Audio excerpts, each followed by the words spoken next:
พอได้เบิ่งได้แยงอ๋อพอแต่กลับมาหอดเฮือนสภาพแบบนี้ก็มีความสุขดีพอได้กลับมาหอดเฮือนโอ้เป็ดไก่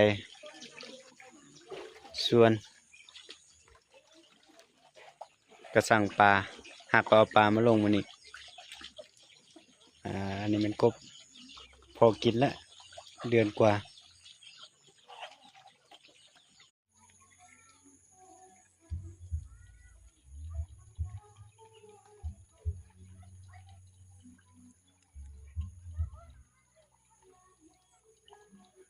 เห็นแล้วมีความสุขโอ้อยู่เฮือนนี่